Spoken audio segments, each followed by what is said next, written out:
Apa bacanya ini? Pura-pura kaya, nggak kaya. Pura-pura miskin, taunya beneran miskin. Aduh. Baiklah Mas Rianto, untuk mengobati perasaan miskinnya, kayaknya nggak bener juga omongan saya.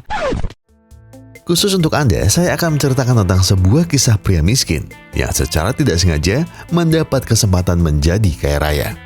Tapi ternyata setelah menjadi orang kaya, dia baru sadar kalau kaya doang itu nggak enak.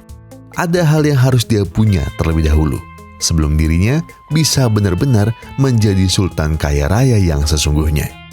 Jadi, begini ceritanya.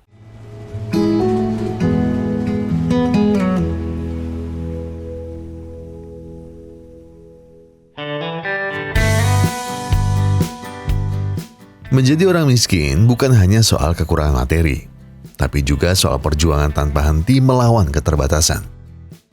Membayangkan ketika semua masalah dapat diselesaikan dengan uang. Tentu ya, hal itu menjadi mimpi semua orang. Namun, saat susahnya menjalani kehidupan, semesta seringkali mempermainkan harapan.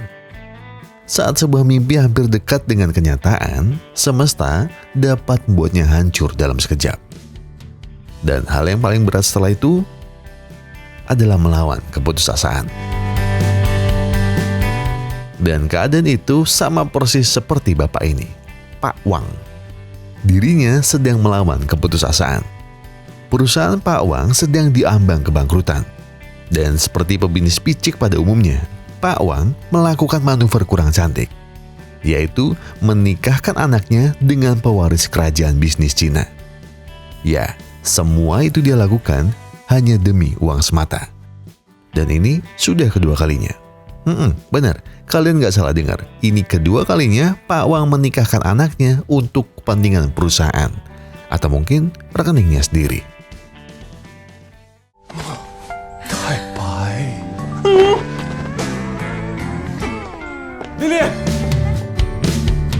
Dan mari saya kenalkan, Bamba yang marah ini namanya Lily, anaknya Pak Wang.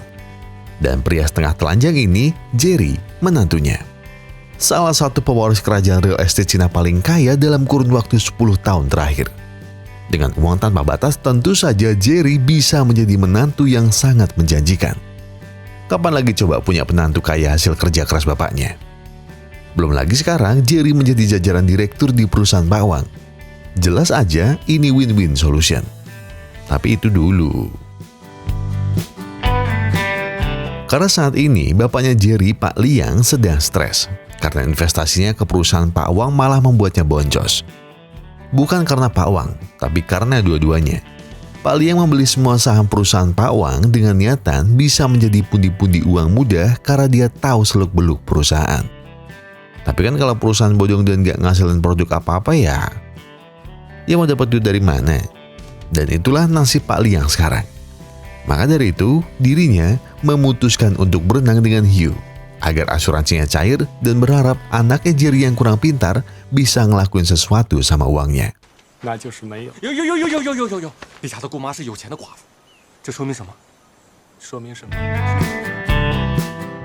Nah, kalau Jerry udah jadi menantunya, kira-kira sekarang Pak Wang mau nikahin anaknya sama siapa lagi?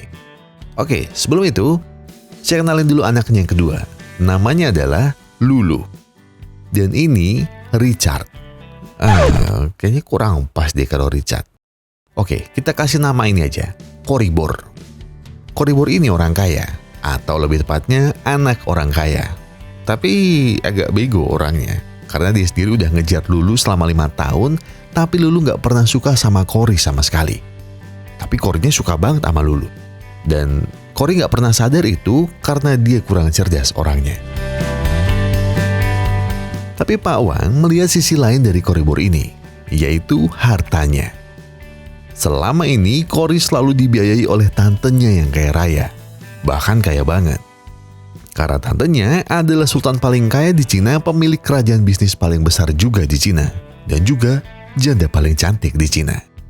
Tapi yang jadi masalah, Cory gak pernah ngelihat tantenya sama sekali dari kecil. Yang dia tahu, Cory butuh tante transfer. Dan karena itulah pertunangan dilangsungkan. Biarpun semua orang sadar kalau Lulu tidak menyukai Cory sama sekali. Tapi ya, Bisnis is bisnis. Dan tantenya inilah yang jadi masalah. Karena apa? Karena sudah seharian mereka menunggu sang tante, tapi belum muncul juga batang jandanya. Kayaknya ada yang salah deh. Batang. Masa janda ada batangnya? Cory didesak Pak Wang karena tantenya tak kunjung datang. Karena kalau sampai tantenya tidak datang beneran, maka pertunangan ini akan melayang. Cory yang panik pun mengangkat teleponnya. Ternyata itu telepon dari tantenya yang bilang kalau dia akan terlambat datang karena mabuk laut. Mendengar itu, Pak Wang pun memaklumi.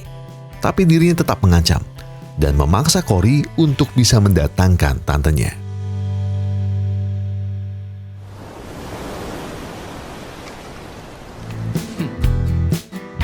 Dan itulah laporan dari anak buah kepercayaan Tante Cory. Atau kita panggil saja Tante Monica.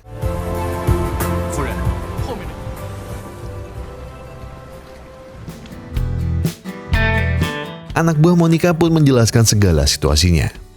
Tapi dengan senyum manisnya dia bilang, kalau dia akan tetap datang dan membiayai semua kebutuhan Cory.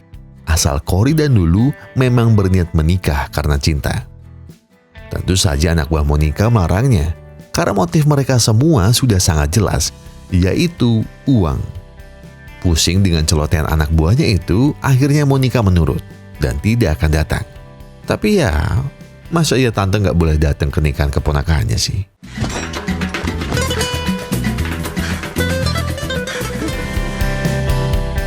Di sisi pantai lainnya, terlihat Cory dan Jerry yang sedang berdebat. Karena ternyata Cory memberitahu kalau telepon sebelumnya itu dari tantenya yang bilang kalau tante tidak bisa datang. Tentu ini akan jadi masalah besar, bukan hanya untuk Cory, tapi juga untuk Jerry. Karena Jerry sudah membujuk ayahnya agar tidak berenang bersama hiu dengan iming-iming bisa menggait Tante Monica dan menjadikannya ibu baru. Alias, Jerry ingin menikahkan ayahnya dengan Tante Monica. Jerry tidak punya solusi lain, karena terakhir kali dia mengecek ayahnya, sang ayah sedang memanjat pohon kelapa untuk mengambil buahnya. Karena dia udah gak punya uang lagi buat beli minum.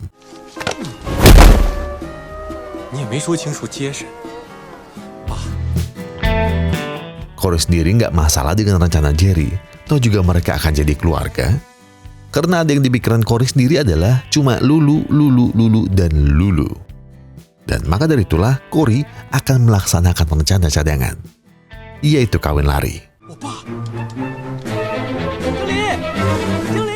Dan tanpa mereka sadar, ada seseorang yang menguping. Huang. Siapa dia? Mari saya perkenalkan dulu. Iya, Huang adalah seorang anak magang di perusahaan tempat Jerry menjabat dan juga milik Pak Wang. Kerjaan Huang sendiri adalah apa bahasa kerja disuruh-suruh? Budak. Enggak bercanda. Tapi ya nggak salah sih, karena kerjaan Huang adalah menyiapkan segala sesuatu yang Jerry minta dan juga melakukan semua yang Pak Wang suruh. Mulai dari beliin kopi, isiin air, bayarin belanja, sampai nyiapin seluruh jalannya acara pertunangan Cory dan Lulu. Ya mungkin asisten ya namanya ya. Tapi kalau kata Lai Bagong ya nggak ada bedanya sama pembantu. Tapi sebentar, kalian jangan mikir dulu kalau Huang itu banyak duit. Enggak sama sekali. Huang miskin semiskin-miskinnya manusia. Huang selalu ngeluarin uang lebih dari gajinya untuk mengimpress Jerry dan Pak Wang tanpa direm bersama sekali.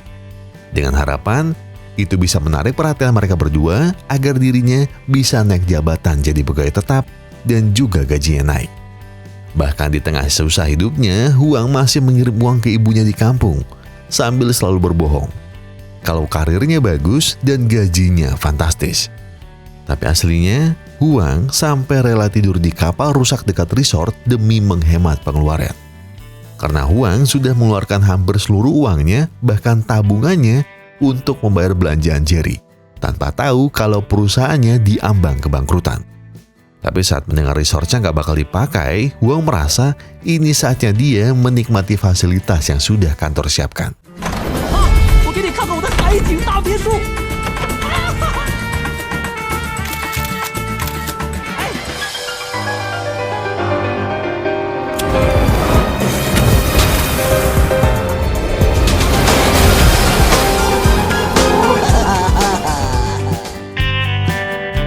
Sementara Cory dan Jerry berdebat, Pak Wang datang kembali dengan marah-marah. Kenapa Tante Cory belum datang juga? Pak Wang sudah menduga kalau Cory selama ini berbohong, kalau dia keturunan orang kaya dan hanya ingin menikahi Lulu karena ingin merebut perusahaannya.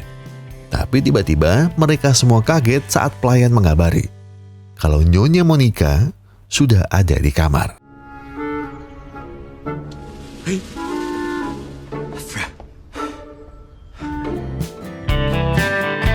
Semua pun senang karena tamu spesialnya akhirnya sampai di tujuan. Cory yang girang langsung meluk tantenya yang sering ngirim duit tapi nggak pernah dia lihat itu. Karena tak ingin merusak momen haru, Pak Wang mengajak yang lain keluar.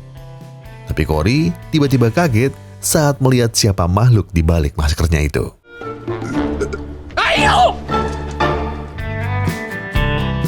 Pak Wang pun merasa lega dan meminta Jerry untuk segera memberitahu Monica bahwa acara penyambutan untuknya sudah dipersiapkan. Dengan semangat, Jerry segera melaksanakan perintah itu. Dan tidak lupa, ia memberitahu ayahnya untuk segera datang. Karena Tante Monica sudah datang di penginapan.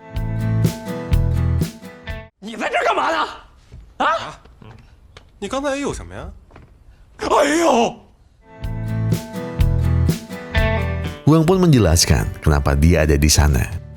Itu karena dia tahu Monica tidak akan datang dan semua usahanya akan sia-sia. Jadi Huang memutuskan untuk tidak melewatkan kesempatan ini. Segala yang Huang lakukan hanya demi membuat orang tuanya bangga. Tapi kenyataannya, ia hanyalah pria miskin yang hanya digaji rendah oleh bosnya dan tempat tinggalnya ya cuma kapal rongsokan yang kalau dibedah rumah pun bakal bikin kuli pengen kerja di mie gacuan aja kayaknya. Dan itu semua dia lakukan untuk menghemat dana. Bahkan Huang sampai harus berbohong kalau dia tinggal di resort mewah, menerima gaji yang besar dan dapat hidup dengan nyaman. Semua kebohongan tentang pura-pura menjadi kaya raya itu ia jalani, agar orang tuanya tidak merasa terbebani sekaligus khawatir dengan keadaannya. Jadi karena tahu hal itu, ia mengambil kesempatan untuk merasakan pengalaman menjadi tamu VIP seenggaknya 1 jam dalam sekali hidup. Aduh. Bahkan gak sampai 1 hari loh. Huang. Mendengar itu semua, Jerry pun mengusir Huang. Dia tidak peduli apapun alasannya.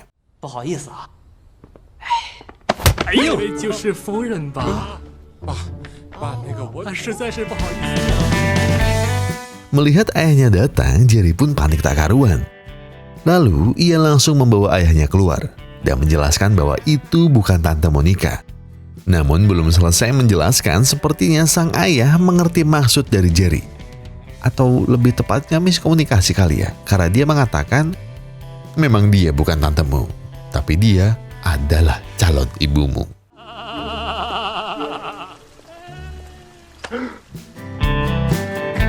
Karena semua orang terlanjur sudah tahu kalau Monica telah datang, dan kebetulan mereka juga tidak tahu bagaimana wajah dan bentuk dari Monica yang asli, akhirnya, Cory dan Jerry merencanakan sesuatu yang gila, yaitu membuat Huang berpura-pura menjadi sultan kaya raya, alias menjadi Tante Monica palsu. Dan tentu saja itu semua dengan iming-iming naik jabatan serta uang 1 miliar per tahun sebagai bonusnya.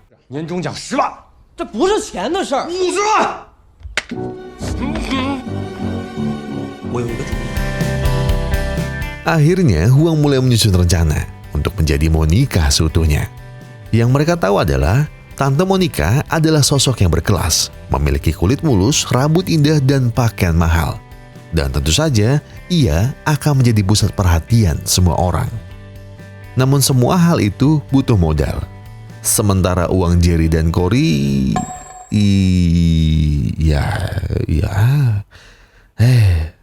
buat apa itu mas? Tapi setelah perdebatan panjang itu, Cory punya ide lain.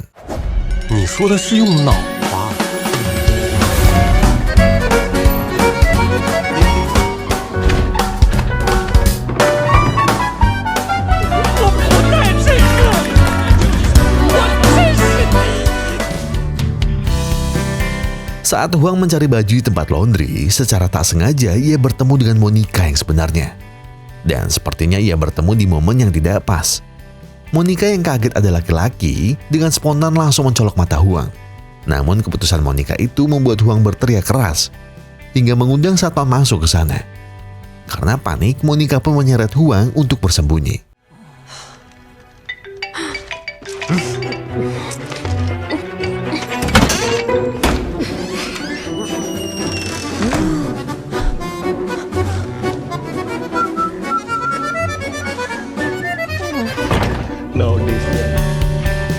Sepertinya keputusan Monica untuk bersembunyi itu karena dia takut kalau ada orang yang mengenalinya. Tapi dia beruntung juga karena Huang tidak tahu bagaimana wajah asli si Monica dan tidak curiga dengannya. Dan sekarang semua persiapan sudah mereka dapatkan. Jadi waktunya Huang untuk menjadi Monica yang sesungguhnya.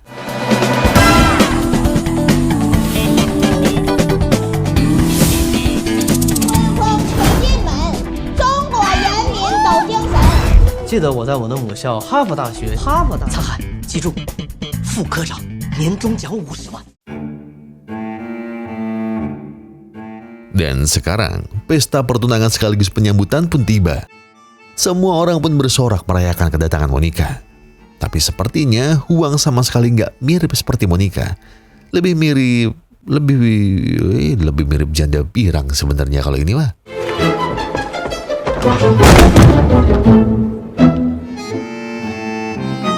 Tanpa membuang waktu, Pak Wang di sana segera menuju ke atas panggung untuk menyambut Monica dan juga menyampaikan pidato selamat datang.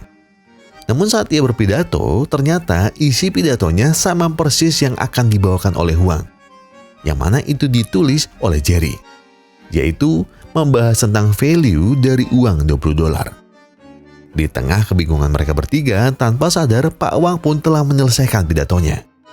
Jadi sekarang Huang tidak bisa menolak dan harus melakukan sedikit pidato di atas panggung.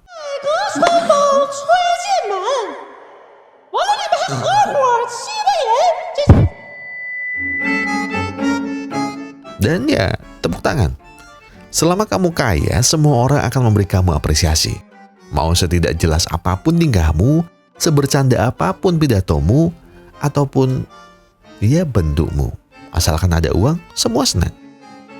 Di saat semuanya sudah beres, Pak Liang mendatangi si Monica pirang untuk menggodanya. Namun sepertinya Pak Liang terlalu beringas. Karena tutup pentil milik Huang harus sampai keluar dari zona nyaman.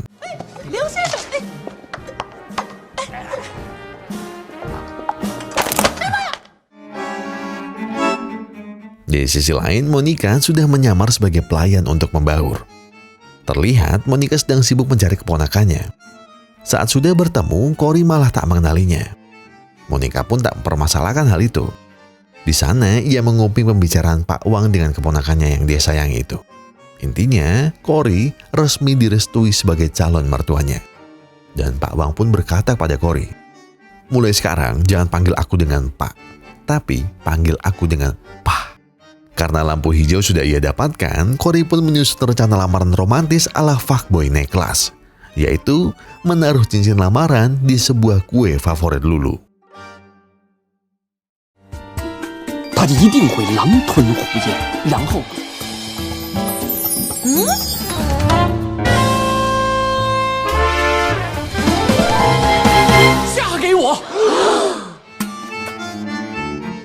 Tapi Huang dan Jerry tidak setuju karena cara Cory terlalu norak.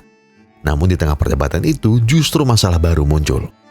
Sepertinya semua bayangan mereka akan sia-sia karena Lily lah yang ingin memakan kue untuk kejutan lamaran itu.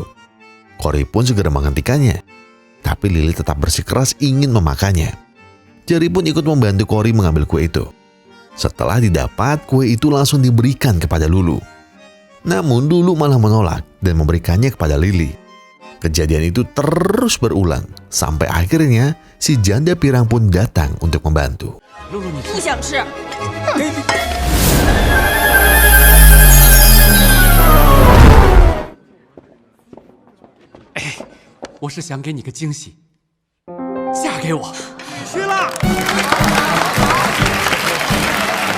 Melihat keponakannya serius ingin menikah, Monica asli tersenyum bahagia. Untuk merayakan momen itu, ia memutuskan naik panggung untuk memberitahukan soal identitas aslinya. Tapi semua penonton bingung, Karena kalau gitu, wanita pirang ini siapa? Monica asli yang ikutan bingung tiba-tiba didatangi anak buahnya yang ternyata menyadari kalau Monica asli pergi dari kapal. Anak buahnya pun segera memberitahu semua orang kalau wanita yang berada di atas panggung ini adalah asisten pribadi Monica Pirang, alias Huang. Ketika mendengar Monica punya pelayan pribadi, Huang terkejut dan mungkin penyamarannya akan terbongkar. Apalagi sebelumnya ia pernah bertemu wanita itu di laundry room. Huang pun panik dan memutuskan untuk kembali ke resortnya. Kesialan Huang bertambah ketika Pak Liang ternyata mengikutinya sampai ke kamar. Karena merasa saat pesta tadi, Huang telah memberikan sebuah kode kepadanya. Belum lagi semua orang khawatir dengan tiba-tiba perginya sang janda pirang itu dari pesta.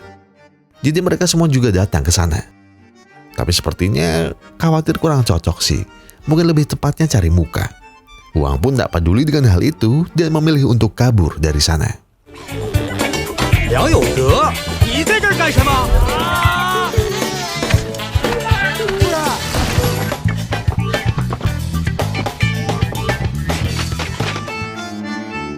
Huang memutuskan kabur untuk mencari informasi tentang pelayan pribadi Monica. Dari informasi yang dia dapat, pelayan itu bernama Jessica dan belum pernah bertemu langsung dengan Nyonya Monica sama sekali. Karena hari ini adalah hari pertamanya bekerja. Monica sendiri menyamar sebagai Jessica bukan tanpa alasan. Monica ingin memastikan bahwa orang-orang di sekitarnya tidak seperti yang dikatakan anak buahnya. Dan ingin tahu apakah keponakannya memang benar-benar ingin menikah karena cinta atau bukan. Sedangkan Huang sendiri, ia khawatir posisinya terancam. Jika orang terdekat Monica tahu kalau ada orang miskin menyamar menjadi janda terkaya di Cina, bisa habis karirnya saat itu juga. Karirnya tidak akan terselamatkan. Bahkan mungkin dia akan siap kabur ke Kamboja untuk jadi juri sabung ayam. Setelah bertemu Huang, Monica yang menyamar kembali bertemu dengan anak buahnya yang menjelaskan semua situasinya. Intinya ada orang yang menyamar menjadi dirinya demi memuluskan niat-niat licik dari orang-orang yang hadir di acara ini. Namun karena penasaran, Monica memutuskan untuk tetap tinggal dan tetap menjalankan perannya sebagai Jessica, pelayan pribadi Monica. Monica asli pun berinisiatif bertemu dengan Monica Japir di resort VIP. Namun di sana ia terkejut saat semua orang sedang berkumpul.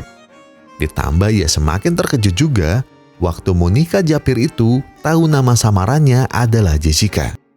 Karena satu-satunya orang yang dia beritahu namanya hanyalah Huang. Dan dari situlah Monica sadar, Huang yang menyamar sebagai dirinya. Monica pun memutuskan tetap berperan sebagai pelayan pribadi, lalu mengusir semua orang yang ada di sana. Monica asli mulai mengorek-ngorek informasi dari Huang. Huang yang sudah kelelahan tanpa sengaja malah 详细给我讲一讲。哦，他们婚事都差不多了。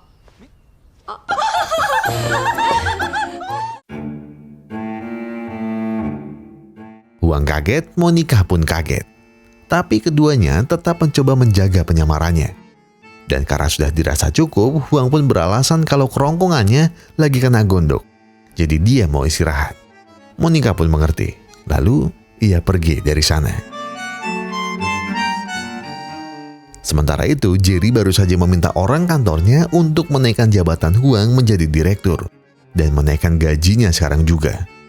Tapi ternyata di sampingnya Pak Wang terlihat juga menelpon kantornya dan minta kalau Huang harus dipecat saat itu juga. Itu semua hanya karena Huang tidak hadir saat Monica datang di acara penyambutan. Jerry pun kaget karena ia sudah janji dengan Huang. Tapi mau bagaimana lagi? Posisinya sekarang hanyalah menantu Pak Wang. Dan perusahaan itu juga milik Pak Wang.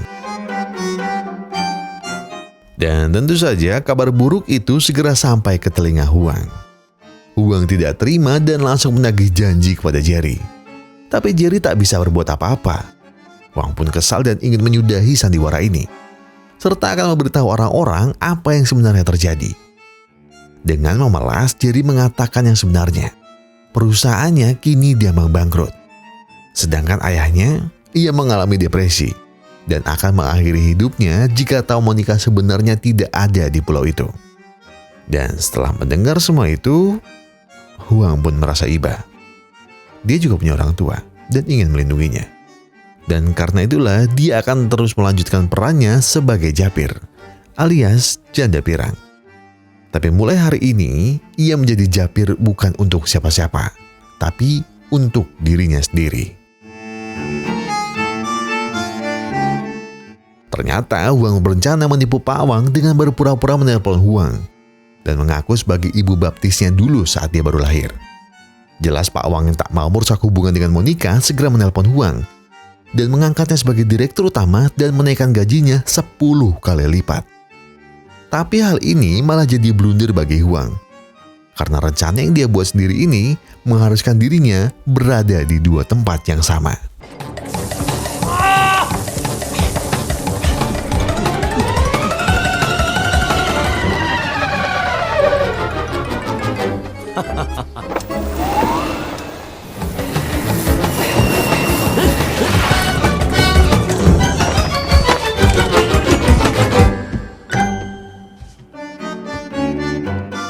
Hal ini pun masih ditambah dengan Pak Liang yang makin beringas ingin melumat Huang yang dia kira mau nikah. Jerry yang datang pun juga tidak membantu, malah menambah kesalahpahaman dengan istrinya Lily.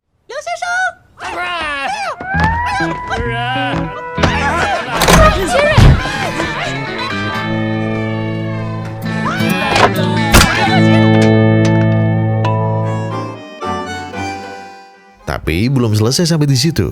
Pak Wang sepertinya juga salah paham dan mengira kalau Monica asli menyukainya. Karena tanpa Huang sadar, dirinya memberi sebuah kotak berisi helm pengaman burung. Yang aslinya kotak itu adalah pemberian Pak Liang untuk Monica, niatnya.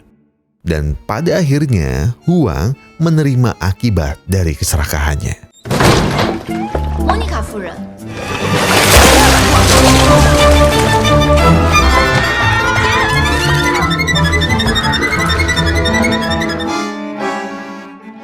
Dan kini, Huang tak punya energi lagi. Bahkan untuk sekedar berbohong pada ibunya, dia sudah tidak sanggup. Huang mulai menerima kalau saat ini ia pengangguran. Sekarang ia benar-benar menjadi pria miskin yang tidak punya apa-apa. Ia pun resmi menjadi gelandangan di pulau yang indah itu. Dan kapal rongsokan itu, ya itu satu-satunya tempat di mana dia bisa tinggal.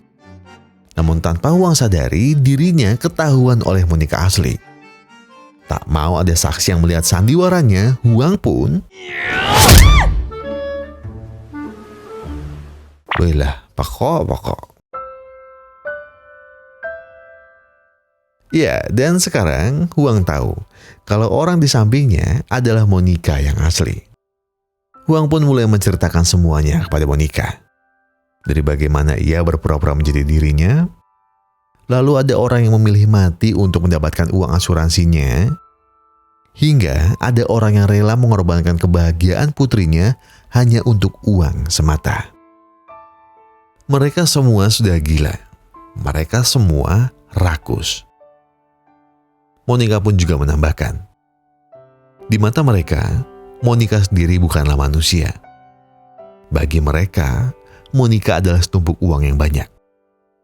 Jadi jangan kaget dengan kelakuan manusia. Sejatinya, manusia adalah makhluk yang tamak. Setelah itu, Monica pun mengajak Huang untuk minum-minum santai di bar. Namun saat Huang bercerita soal mantan pacarnya, ternyata secara kebetulan mantannya itu juga liburan di pulau yang sama. Dengan nada menghina, mantannya itu bilang, ternyata Huang tidak berubah. Masih saja miskin. Sang mantan pun mengenalkan tunangannya pada Huang, seorang manajer di sebuah perusahaan ternama di Cina yang...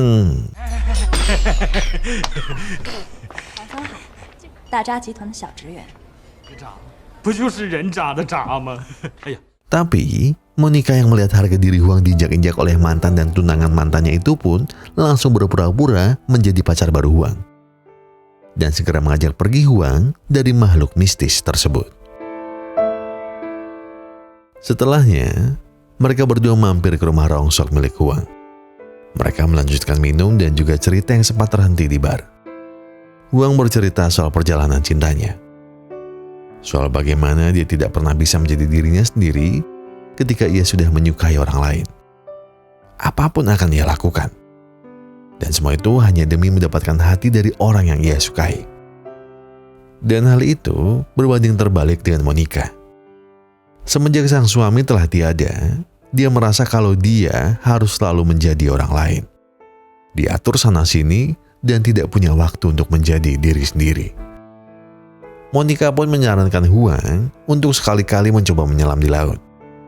Monica bercerita, ketika kita di laut, kita tidak akan mendengar semua keramaian yang ada di daratan. Karena saat kita menyelam, kita bisa mendengarkan detak jantung kita sendiri dan merasakan setiap darah yang mengalir di tubuh kita. Dan pada saat itulah, kita mengenali diri kita yang sebenarnya dan akan tahu apa yang kita inginkan. Dan Monica pun berharap kalau Huang harus bisa mengenali dirinya dan apa yang sebenarnya dia inginkan. Di tempat lain, Pak Liang sepertinya merencanakan hal buruk pada Monica. Terlihat ia meracik minuman seperti Sprite yang dicampur Fanta ke dalam botol minuman alkohol. Tak lama, Pak Wang juga datang untuk melihat keadaan Monica. Dan juga membawa pil kiri untuk membuat mabuk Monica. Sadar rencana keduanya sama, sepertinya mereka harus menyelesaikan urusan ini secara jantan. Tapi tak lama kemudian datang Cory dan Lulu yang membawa Lily untuk diberikan pertolongan karena menceburkan diri ke laut. Lulu yang panik buru-buru mengambil minuman dari botol yang sudah Pak Wang racik, tanpa tahu bahwa minuman itu sudah diberi obat pasak bumi. Jerry pun juga menyusul datang saat tahu kalau istrinya menceburkan diri ke laut. Belum selesai, datang Huang dan Monica yang ingin berteduh karena di luar hujan. Dan juga mereka masih ingin minum-minum. Dan karena mereka masih ingin minum-minum dan mengobrol, Huang pun membawa botol yang sudah diberikan racikan oleh Pak Liang itu. Jadi sekarang mereka semua ada di satu tempat yang sama tapi di dua kamar yang berbeda, tanpa tahu keberadaan masing-masing. Terlihat kondisi Lily sangatlah memprihatinkan. Lulu pun mencoba menenangkan kakaknya dengan memberi minuman yang telah dibawanya itu. Lily pun bercerita kalau semua laki-laki itu sama aja. Bahkan Jerry pun jahat kepadaku. Dan kau beruntung Lulu, memiliki Cory yang baik sekali. Kau harus segera menikah dengannya. Aku yakin kalian akan bahagia bersama selamanya. Namun, mendengar hal itu, Lulu pun menjelaskan bahwa ia tidak akan menikah dengan Cory. Pertunangan ini hanyalah paksaan dari ayahnya untuk menyelamatkan perusahaannya yang diambang kebangkrutan. Mendengar itu semua, Lily pun bertanya, apakah Cory tahu? Lulu sejenak diam. Kemudian dia berkata,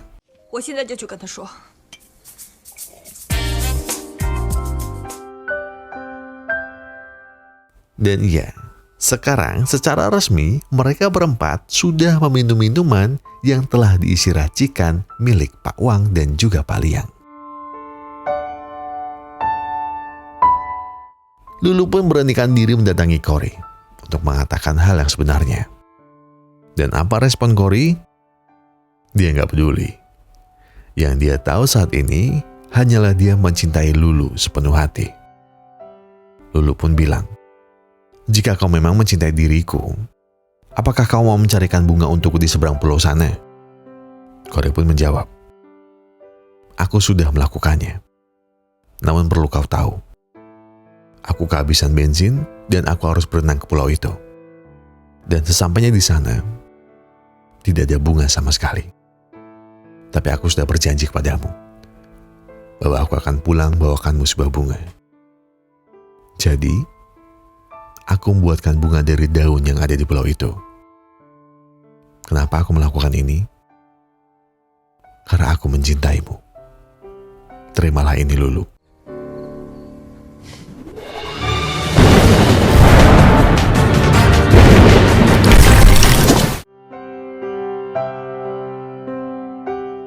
Sementara itu, Pak Liang dan Pak Wang tengah asik berduel memperebutkan siapa yang akan menjadi suami Monica. Sampai akhirnya mereka malah melihat kalau orang yang mereka incar sedang melakukan tarian penarik lawan. khususnya lawan jenis. Tapi di mata Pak Wang dan Pak Liang, Monica justru terlihat akan melakukan adegan perguntingan duniawi dengan asisten pribadinya. Dan iya, racikan itu pun akhirnya mulai bereaksi. Bukan hanya Huang dan Monica, tapi semua orang yang sudah meminumnya. Pagi hari pun tiba. Sepertinya mereka berempat telah melupakan semua masalah yang terjadi dan menikmati momen bahagia itu. Dan bagaimana dengan Huang? Ternyata, enggak. Semalaman, ia mengikat Monica dengan kencang di kasur. Huang melakukan hal itu karena merasa semalam semuanya dirasa di luar kendali. Maka dari itulah Huang mengikat Monica di kasur. Dan Huang sendiri memilih berendam di bak kolam yang penuh dengan es batu, agar membuat Imronnya tetap sadar dan juga menjaga Monica di sana. Mengetahui hal itu, Monica seperti luluh dengan kebaikan yang Huang lakukan kepadanya. Dia tidak mengira masih ada laki-laki seperti Huang di luar sana. Namun tak lama dari itu, semua kekacauan terjadi lagi.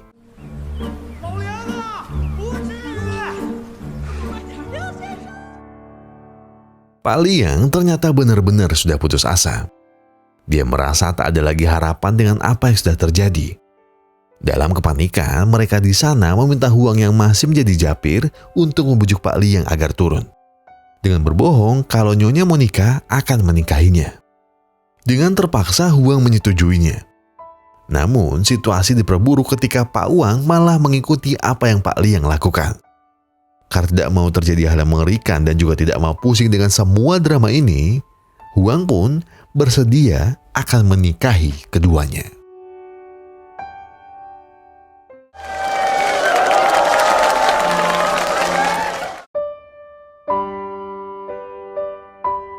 Dan iya, pernikahan antara tiga mempelai, Pak Liang, Monica palsu, dan Pak Wang. Iya, mereka menikah secara bersama, di hari yang sama, di waktu yang sama, di posisi yang sama. Dan dengan susunan mempelai yang absurd itu, pernikahan pun tetap dilaksanakan. Tanpa basa-basi, sang pendeta langsung memulai acaranya. Pak Liang dan Pak Wang pun mulai ditanya, apakah mereka berdua siap menikah dengan Monica? Ya tentu saja jawaban mereka iya. Dan ketika gantian Huang yang ditanya oleh sang pendeta, dengan lantang Huang menjawab tidak. Setelah itu, Huang merebut toa milik si pendeta dan mulai berbicara. Kau ingat dengan pidato penyambutanku? Kau membahas arti dari uang $20. Memang kau tahu arti dari uang $20? Kau tidak akan pernah tahu arti dari $20 ini yang sebenarnya. Karena kau tidak pernah peduli betapa berharganya orang di sekitarmu. Kau tak pernah peduli bagaimana orang bekerja keras untukmu. Dan kau tak pernah peduli tentang kebahagiaan orang seperti apa. Kau bahkan tak peduli ketika harga diri orang kau injak-injak. Karena yang kau pikirkan hanyalah uang. Uang dan uang. Tapi aku tidak akan munafik. Aku juga sama. Aku suka uang dan ingin menghasilkan banyak uang. Dan kalian tahu apa yang kulakukan untuk mendapatkan semua itu? Kukorbankan hidupku, kukorbankan harga diriku. Dan ku cari uang itu sampai ke ujung takdir. Tapi pada akhirnya, ada yang harus hilang. Dan yang hilang itu adalah diriku. Diriku sendiri.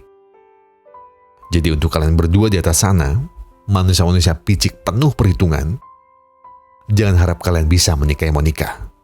Karena kalian tidak pantas mendapatkannya. 说得好，闭嘴！我才是她丈夫啊！别吵了！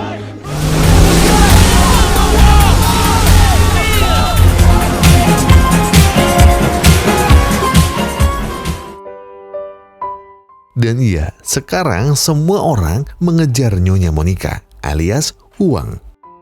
Mereka tergugah hatinya mendengar pidato Huang. Bukan tergugah sadar ya, tapi tergugah karena omongan Huang seperti mengarahkan kalau siapa saja pantas bersanding dengan Monica asal mengerti arti uang. Padahal nggak itu maksudnya. Huang dikejar kemanapun dia pergi. Sampai pengejaran itu sampai di sebuah ujung jembatan rusak. Huang sudah melarang mereka semua mendekat karena berbahaya. Tapi mereka tidak mendengarkan sama sekali. Mereka ribut satu sama lain dan memperkenalkan diri mereka untuk menikahi Nyonya Monica. Muak dengan semua itu, Huang pun berniat ingin membongkar penyamarannya. Namun,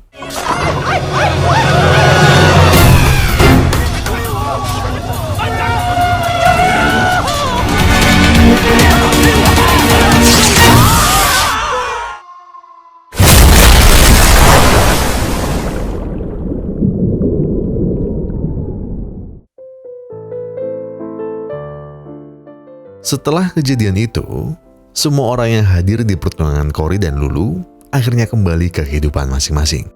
Cory dan Lulu lanjut menikah tanpa bantuan apapun dari uang tantenya. Karena tanpa banyak orang tahu, Cory ternyata seorang YouTuber terkenal. Dan juga musisi yang lagunya hits di mana-mana. Sedangkan Jerry kuliah untuk mengejar gelar master bisnisnya di Inggris. Sementara Pak Wan dan Pak Liang ditangkap KPK Cina karena terindikasi memasukkan premi asuransi untuk mendapatkan uangnya. Dan bagaimana soal Monica? Kabar kematian Monica sendiri tersebar ke seluruh Cina. Pidato $20 viral di mana-mana. Sekarang semua orang tahu siapa Monica. Seorang janda sultan kaya raya yang tinggi ilmunya dan baik akhlaknya. Itu semua karena tanpa sengaja isi surat wasiat Monica tersebar di internet. Yang bertuliskan kalau sebagian besar hartanya akan dia wariskan ke badan amal terbesar di Cina. Dan badan amal terbesar itu adalah milik Monica. Dan kalian udah tahu kemana ini arahnya. Sedangkan Huang masih hidup. Beruntung dirinya diselamatkan oleh anak buah Monica yang mengira kalau yang terjatuh adalah Monica asli. Dan kabar Monica asli sendiri, sekarang dirinya sudah resmi tidak menjanda karena dirinya menikah dengan Huang. Sekarang hidup Huang cukup bahagia dan berkecukupan bersama Monica. Cukup untuk sarapan di Paris, makan siang di Singapura, dan menikmati makan malam indah di Maldives. Huang yang dulu hanya pria miskin dan berpura-pura menjadi sultan, kini ia dapat menjadikan pura-puranya sebuah kenyataan.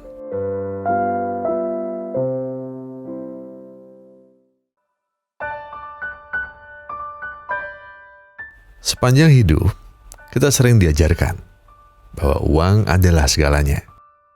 Dan kita sering lupa kalau kita bisa kehilangan segalanya. Kita rela mengorbankan waktu, tenaga, atau bahkan harga diri untuk mendapatkan uang. Kita sering tersesat dalam ambisi dan melupakan siapa kita sebenarnya. Tapi ya emang benar, uang bisa membeli kenyamanan. Tapi apa pernah uang memberi kebahagiaan yang sesungguhnya? Bisa iya, bisa juga enggak. Tergantung kalian. Dan mungkin pertanyaan selanjutnya, lalu apa gunanya kekayaan jika kita kehilangan jati diri? Tapi kita juga harus sadari, kalau di luar sana ada beberapa orang yang memang dengan sengaja mengorbankan jati dirinya. Dengan banyak alasan dan dengan banyak, kalian tahulah.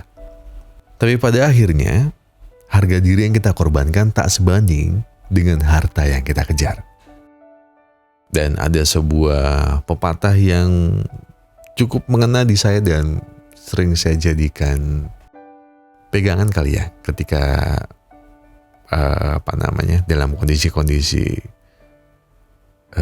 tidak ada uang dan sedang banyak uang di situ. Mengenal dan mencintai diri sendiri adalah kekayaannya sejati. Dan semua itu adalah hal yang tak bisa dibeli. Kita bisa kehilangan segalanya. Dan menjadi diri sendiri, itu adalah segalanya. Tapi hal ini tidak berlaku untuk pejabat daerah yang suka Ya, dan itu tadi adalah film request dari Mas Rianto. Sebenarnya sih nggak request ya, menurut saya komennya menarik aja. Banyak sih yang komen soal, Bang, ada nggak bang film yang pura-pura miskin? Ada nggak film orang yang pura-pura kaya malah jadi kaya beneran? Nyarinya lumayan lama dan ternyata ada. Udah, ini ceritanya juga udah panjang dan saya pengen ngucapin terima kasih buat yang udah menonton video ini sampai habis. Terima kasih buat yang sudah memberikan like, terima kasih buat yang sudah memberikan komen, terima kasih buat yang sudah subscribe, dan juga terima kasih buat yang sudah buat yang sudah memencet tombol thanks-nya. Sorry, karena apapun yang kalian lakukan untuk channel ini sudah membantu channel ini untuk berkembang ke arah yang lebih baik. Dan karena saya tidak bisa banyak berbahasa basi, jadi saya pengen kasih satu pesan aja sebelum saya menutup video ini. Kalau kalian lagi ada banyak masalah dan itu berat banget, ya tenang, please duduk dulu, tarik napas, buang, tahu kan? Tenggak kopinya, ambil koreknya dan sebatin aja dulu.